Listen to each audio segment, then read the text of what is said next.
Bonjour tout le monde, comment allez-vous? J'espère que vous allez bien, moi je vais très bien, je suis vraiment très heureuse de vous retrouver aujourd'hui pour une nouvelle vidéo parfumée. Et ça y est, on est en automne et je crois qu'il faut vraiment à présent se rendre à l'évidence que l'été est définitivement derrière nous. On peut mettre vraiment de côté nos maillots, nos petites robes d'été et affronter donc l'automne. Qui dit automne dit fragrance chaude, sensuelle, plus intense. Donc j'ai sélectionné dans cette vidéo des fragrances plus adaptées à l'automne et que des nouveautés. Donc sans plus tarder, allons-y, let's go!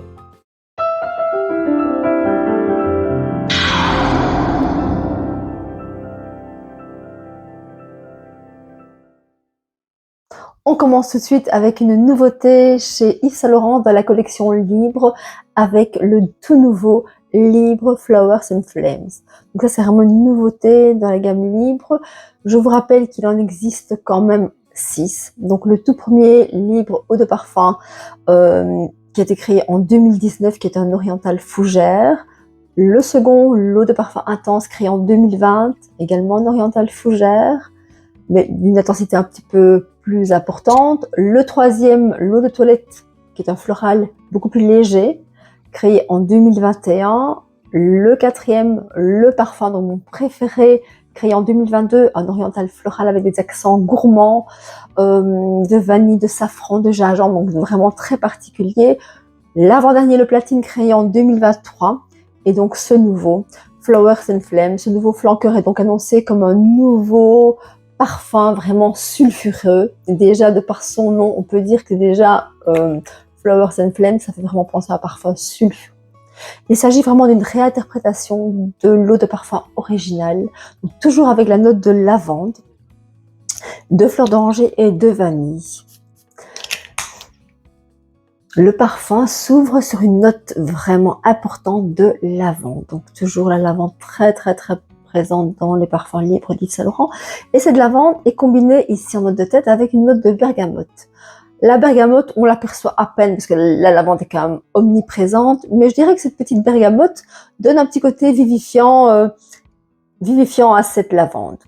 Le cœur est beaucoup plus floral. Alors le cœur floral est composé de fleurs d'oranger, encore de lavande, toujours la lavande, vraiment surdosée ici, et la fleur de lys du désert. On est vraiment dans un corps très floral, toujours dans le même cœur. Il arrive alors deux notes assez particulières, assez originales, qui sont la note de noix de coco et la note de fleur de palmier.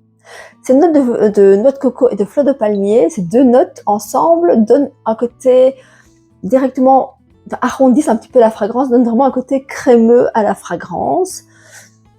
Ça donne un petit côté, une petite note un peu solaire comme ça. Et je dirais que c'est presque un accent, la fleur de palmier donne presque un accent un peu vert. Un côté peut-être un petit peu tropical même, je dirais même vraiment tropical. C'est très agréable. Le fond du parfum contient de la vanille. Donc la vanille qui donne vraiment le côté crémeux, le côté rassurant, le côté enveloppant. C'est délicieux. Donc la note phare de ce parfum, c'est la fleur de lys. Et cette fleur de lys a été choisie parce que c'est la fleur préférée de Yves Saint Laurent, donc vraiment en hommage à Yves Saint Laurent. Et cette fleur de lys donne vraiment un côté très sensuel, un côté très enivrant. Je dirais que ce parfum, cette nouveauté est assez différente de la version originale. Je dirais qu'elle est plus florale, mais malgré qu'elle soit plus florale, elle est quand même super audacieuse. C'est vraiment une fragrance vraiment une très belle fragrance pour cet automne. Et cette vanille dans le fond apporte vraiment un côté que j'adore. Vraiment, venez le découvrir, il est vraiment extraordinaire. Le flacon ici, toujours transparent, mais alors le parfum est beaucoup plus ambré comme on voit ici. Existe en 30 ml, en 50 ml, en 90 ml. Est-ce qu'ils sont rechargeables comme les autres? Ça, je ne sais pas, je ne pense pas. En tout cas, pas pour le moment. Il a une très bonne tenue, une projection, je dirais, d'au moins 2 heures. Donc, je l'ai testé, je dirais que la projection est d'au moins 2 heures. Voilà. Maintenant, moi, comme vous le savez, je l'ai déjà dit dans d'autres vidéos, mon préféré, c'est vraiment celui-ci, donc qui est le Libre Parfum. Mais celui-ci, franchement, pas mal pour la saison d'automne, je dirais, et celui-ci vraiment pour la saison hiver.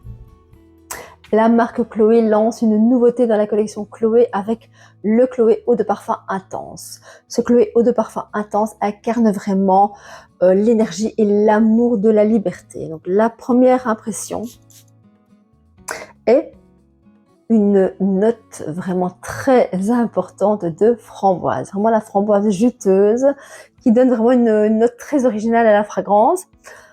Dans la version classique qui est celle-ci, dans la note fruitée, était composée de litchi.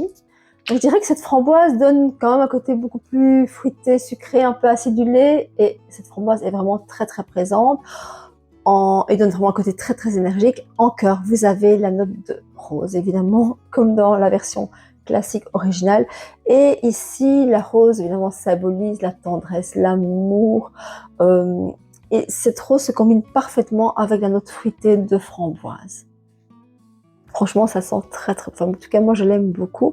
Le fond, quant à lui, est beaucoup plus chaud, plus enveloppant avec le bois de cèdre, le cachemiran, l'ambroxan et les bois d'ambre. Ce fond est vraiment intense, donne vraiment beaucoup de profondeur à la fragrance.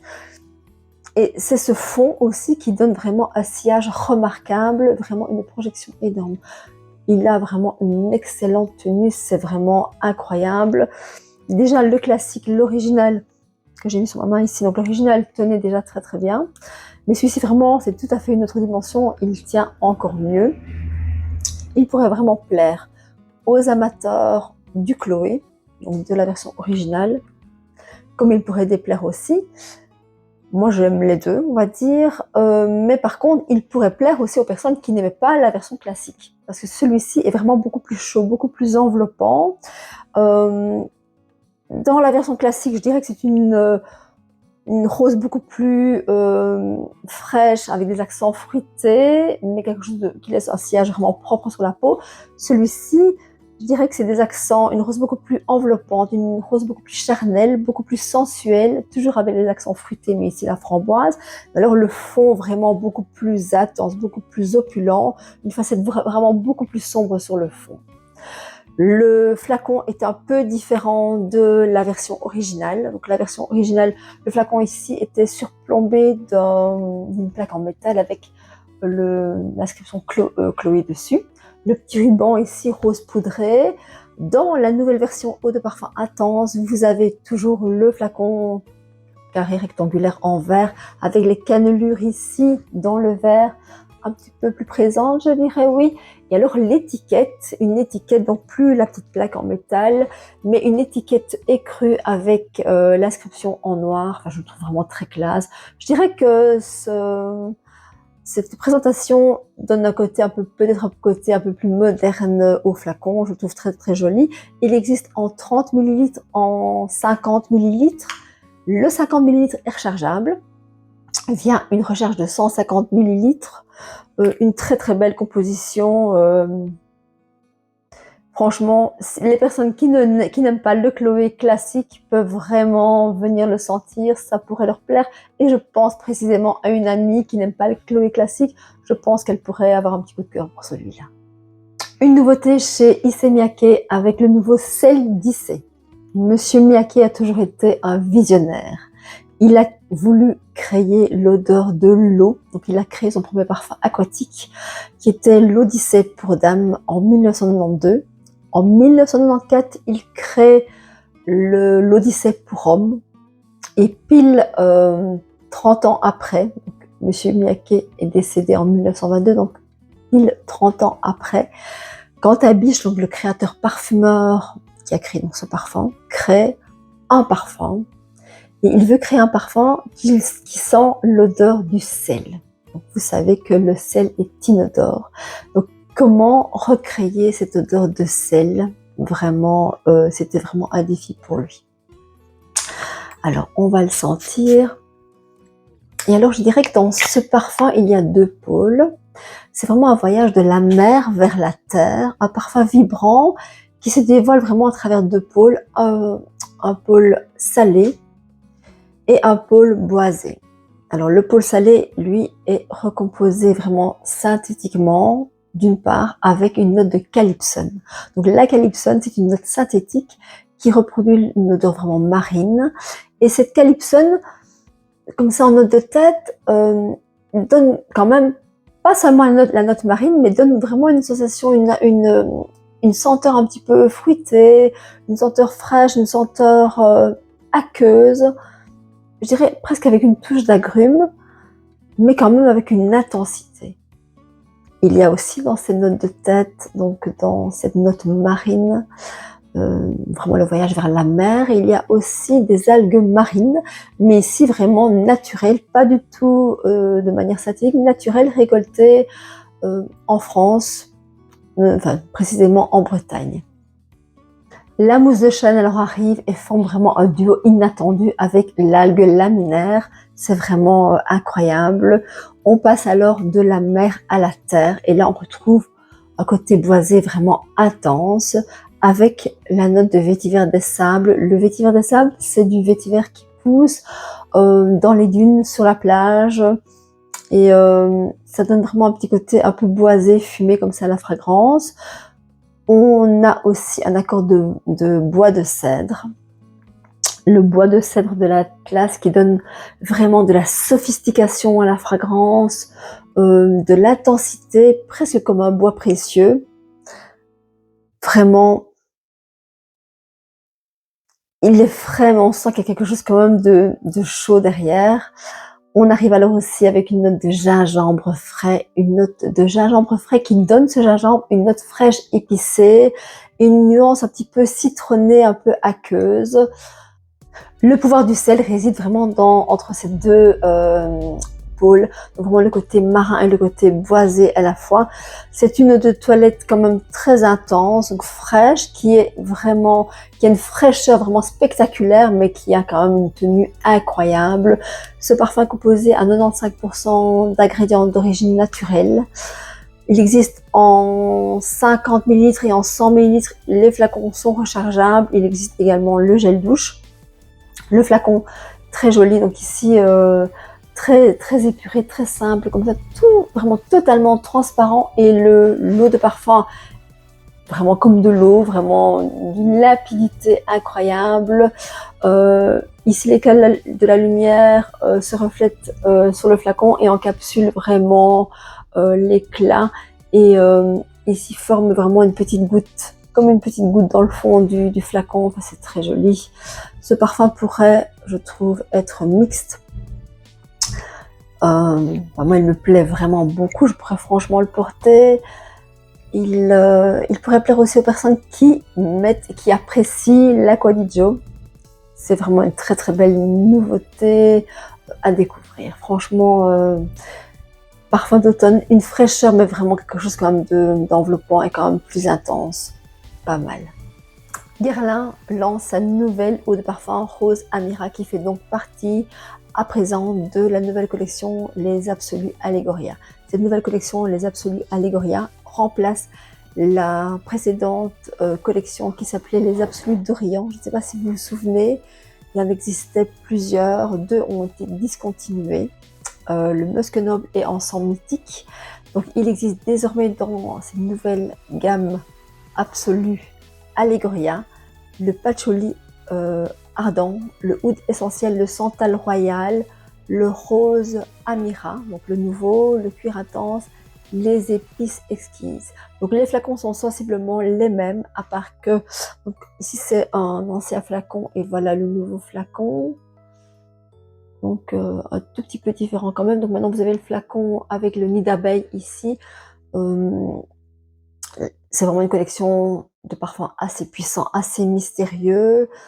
Ce sont des parfums vraiment envoûtants, vraiment très particuliers, des parfums mixtes. Et cette gamme Allegoria est composée, donc tous les parfums de la gamme Allegoria sont composés de 95% d'ingrédients d'origine naturelle et toujours un alcool de betterave. Dans cette collection Acqua Allegoria, donc maintenant il existe Acqua Allegoria, enfin la collection Allegoria, il existe désormais 26 odes à la nature, 26 fragrances donc qui sont réparties dans 4 paysages olfactifs différents. Donc il y a le paysage blé floraux éclatants, qui comporte 9 fragrances, les agrumes pétillants qui comportent 6 fragrances, les fruités ensoleillés 2 fragrances, les boisés. Les boisés sont scindés entre les boisés vibrants 3 fragrances et les absolus boisés sensuels, donc les absolus anciennement appelés les absolus d'Orient, mais qui s'appellent maintenant les absolus allégoriens, qui comportent 6 fragrances. Au niveau de la fragrance, par rapport à la collection précédente, je dirais que, par exemple, si je prends l'exemple du patchouli ardent, c'est sensiblement la même chose. Il y a quand même quelques petites notes qui diffèrent au niveau des notes de tête, donc je dirais que c'est des fragrances peut-être un petit peu plus commerciales, tout en étant toujours quand même assez particulières, assez originales, mais c'est sensiblement la même chose. On désire à présent désaisonnaliser toute la collection des Aqua Allegoria. Donc avant, c'est vrai que les Aqua Allegoria, on disait que c'était des eau de toilette plus pour l'été, le printemps, la belle saison. Maintenant, on veut vraiment désaisonnaliser, c'est difficile à dire, et vraiment pouvoir porter toutes ces fragrances en toute saison, en toute occasion, même en hiver. Voilà donc. Et Delphine Jelk, qui a créé cette nouveauté, ce nouveau rose Amira, a vraiment voulu rendre hommage à la reine des fleurs qui est la rose. Alors nous allons le sentir, je vais le mettre sur ma main. Je pense que là je n'ai rien. Alors cette rose est vraiment une rose très sensuelle et Delphine Jelk a voulu vraiment recréer une rose sensuelle qui fleurirait dans le secret de la nuit au clair de lune dans un jardin persan. C'est à la fois une rose mystérieuse, sensuelle donc, et qui rend vraiment hommage aux jardins orientaux. Ce qui est très particulier dans cette fragrance, c'est que pour recréer cette odeur de rose, elle a vraiment travaillé avec 3 roses différentes et elle combine vraiment 3 produits de la rose. Elle combine donc l'eau de rose de Bulgarie qui donne vraiment l'accent frais au niveau de la rose, l'essence de rose de Damascena qui elle donne vraiment le côté un peu plus végétal, la rose Santifolia, donc qui provient de Grasse et qui donne vraiment le côté un peu plus rond, plus opulent. Ça en fait vraiment une rose vraiment sublime et ça contraste vraiment parfaitement avec la note qui va arriver, qui développe vraiment une chaleur très enveloppante. C'est une note mystérieuse d'encens, de résine de Liban et de patchouli. Donc on a vraiment une note florale, une rose vraiment travaillée de différentes façons, mais vraiment un fond beaucoup plus mystérieux. Ça en fait vraiment une superbe fragrance, vraiment un parfum très sensuel, très mystérieux. Et comme je vous l'ai déjà dit, un parfum mixte, donc vraiment, moi je l'ai senti sur la peau d'un homme et je dois dire que c'est vraiment un parfum vraiment divin aussi sur la peau d'un homme. Il est extraordinaire, je vous le recommande. Une superbe tenue, vraiment magnifique et alors vraiment une sublime projection également. On enchaîne ici avec une nouveauté chez Hugo Boss de la collection des Boss Bottle, avec le nouveau Boss Bottle Absolu. C'est un nouveau parfum aromatique boisé et ce nouveau parfum aromatique boisé est vraiment juste sublime. Ici, franchement, on s'éloigne vraiment très très fort de la collection des Boss Bottle, du Boss Bottle classique original. Donc celui-ci, le classique Boss Bottle eau de toilette avec ses accents de pomme et de cannelle. Donc là, celui-ci vraiment, on commence, je trouve que Hugo Boss commence vraiment, enfin le créateur, le parfumeur commence vraiment à s'éloigner très très fort de l'odeur classique, l'odeur basique de la version originale. Et ici, on est vraiment dans une intensité vraiment incroyable. Ce parfum fait partie d'une trilogie dans les Boss Bottle beaucoup plus intense, dans une trilogie beaucoup plus intense, avec le tout premier qui était le Boss Bottle le parfum. Ensuite, il y a eu le Boss Bottle Elixir et celui-ci, donc le Boss Bottle Absolu, qui est vraiment le plus intense. Donc, on est, dès qu'on le vaporise, dans une intensité vraiment incroyable, avec une note de cuir très très très présente, combinée avec de l'encens. Donc là, waouh, on est dans une note de tête, une ouverture vraiment hyper intense, hyper addictive. C'est vraiment incroyable. On passe alors dans une note de cœur tout aussi intense et même encore plus intense. Est-ce que c'est possible? Encore plus d'intensité? Mais oui. et aussi une note de cœur plus mystérieuse avec une note de myrrhe et de patchouli qui donne vraiment un côté, vraiment une chaleur comme ça, vraiment un côté très enveloppant qui ajoute vraiment un côté encore plus enveloppant à la fragrance. C'est un parfum travaillé. C'est un parfum qui fait presque penser à un parfum de niche et vraiment il est super bien équilibré, incroyable. On a dans le fond une note fruitée, une note aromatique d'Havana, donc le d'Havana qui donne de la profondeur et aussi le bois de cèdre qui apporte aussi vraiment beaucoup d'opulence. C'est un parfum vraiment, moi je le vois bien pour un homme vraiment très qui s'affirme, qui est très très viril, très classe. C'est un parfum qui a énormément de caractère. Le flacon est magnifique. Moi, je trouve vraiment qu'il est magnifique, sublime, noir laqué comme ça. Vraiment le flacon iconique dans la collection des parfums Hugo Boss. Hein, donc voilà. Mais celui-ci, bon, voilà, vraiment, il y a pas photo. Il est beaucoup plus classe, noir laqué. Ici, le fond est un peu plus ambré. Je sais pas si vous le voyez, on voit pas bien comme ça. Les inscriptions dorées, le petit bouchon ici doré, brossé en métal doré brossé avec l'inscription Boss, très classe, existe en 50 ml et en 100 ml. Vraiment une super belle découverte pour cet automne. Franchement, n'hésitez pas. Et la tenue et la projection, mais alors là, c'est une tenue et une projection de malade. Ça tient méga bien. C'est vraiment une magnifique composition. On enchaîne et on termine avec deux nouveautés chez Michael Kors. Michael Kors, qui est un célèbre créateur de mode et d'accessoires new-yorkais, a sorti deux nouveautés. Donc une nouveauté, le Michael Kors pour elle et le Michael Kors pour lui. On commence avec le Michael Kors pour elle. Alors, en ouverture, on démarre avec une association de notes vivifiantes, pétillantes, apportées par de la mandarine, du cassis et du poivre rose. C'est un départ frais, vivifiant, assez léger, je dois dire. C'est plaisant. Le cœur est beaucoup plus floral. Le cœur est plus floral avec une note de jasmin et de rose de Bulgarie. C'est agréable, c'est léger, c'est enveloppant, c'est doux. La petite note de muguet aussi, donc dans le cœur floral, il y a du muguet. Au fur et à mesure que la fragrance évolue, elle devient de plus en plus sensuelle, car dans le fond, on retrouve une petite note de vanille, des feuilles de patchouli et un accord de musk. Comme je vous l'ai déjà dit dans d'autres vidéos, les feuilles de patchouli, quand on parle de patchouli dans une fragrance, on ne sent pas nécessairement le patchouli. Donc ici, franchement, il n'est pas perceptible, mais il apporte vraiment de la sensualité et de la volupté, quelque chose d'enveloppant, de doux. Et avec la vanille, ça donne un petit côté crémeux. C'est agréable. C'est un parfum léger, floral, ambré, avec la petite note fruitée en note de tête. Je dirais qu'il manque un petit peu d'originalité. Moi, j'adore le flacon, je le trouve magnifique. Vraiment avec ce design comme ça, avec les maillons dorés, je trouve qu'il est vraiment très très classe. Il est sculptural. Il existe en 50 ml, en 100 ml. Voilà, une belle petite nouveauté. Au niveau tenue et projection, malheureusement, je l'ai testé sur la peau. Ce n'est pas une projection énorme ni une tenue de folie, mais bon, une belle petite nouveauté pour la rentrée. Il y a des personnes qui préfèrent des parfums légers aussi. Tout le monde n'aime pas les parfums opulents. Donc, si vous aimez les parfums légers, pour la saison, c'est vraiment impeccable. Je vous le recommande, franchement, il est bien. On enchaîne ici avec la version pour homme. Donc le Michael Kors pour homme. C'est un parfum aromatique aquatique.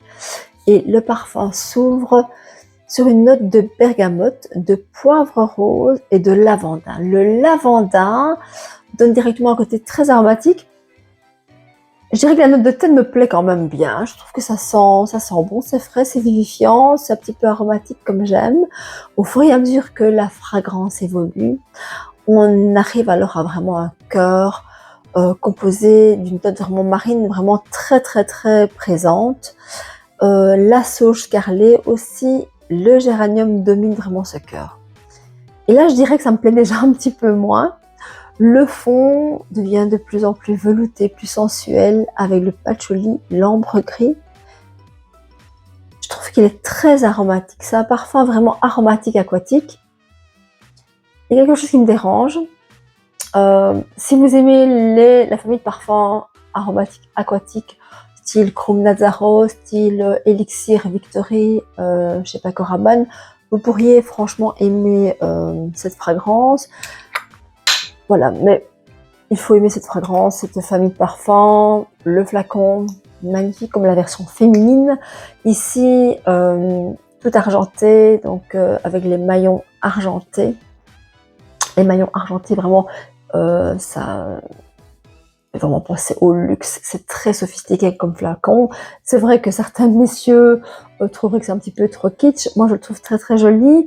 Il existe en 50 ml, en 100 ml. Il a une meilleure tenue que la version féminine, donc la tenue est vraiment pas mal du tout. La projection est moyenne. Voilà, une belle petite nouveauté pour les personnes qui aiment, les messieurs qui aiment cette famille de parfums, pourquoi pas. Il est aquatique, mais ce petit côté aromatique donne quand même une petite intensité différente. Voilà, une belle petite nouveauté à découvrir. On arrive à la fin de cette vidéo, donc j'espère que ce contenu vous a plu. Dites-moi en commentaire ce que vous avez pensé des nouveautés que je vous ai présentées aujourd'hui. Pour les personnes qui me suivent jusqu'au bout, et franchement, je vous remercie de tout cœur. Vous pouvez, un petit clin d'œil, donc mettre en commentaire le petit mot magique automne. Donc voilà, donc n'hésitez pas à écrire ce petit mot magique. Pour les personnes qui ne sont pas encore abonnées, abonnez-vous. Likez évidemment les vidéos si vous le pouvez. Et surtout activez la petite cloche de notification, comme ça vous ne ratez aucune vidéo. Donc je me réjouis de vous retrouver la semaine prochaine pour une nouvelle vidéo, parfumée ou non, peut-être la suite de nouveautés. Je pense qu'il reste encore un petit peu à vous présenter. Dites-moi aussi en commentaire peut-être ce que vous pensez, donnez-moi des idées de vidéos. Franchement c'est toujours sympa aussi. Parfois bon, certaines personnes m'ont dit que ça les intéressait que je fasse une vidéo sur les soins à contour des yeux, les cernes, etc. Donc franchement, dites-moi en commentaire ce qui vous ferait plaisir. En attendant, donc, je vous embrasse très très fort. Encore un immense merci pour votre soutien et votre écoute. Bye bye, à très bientôt.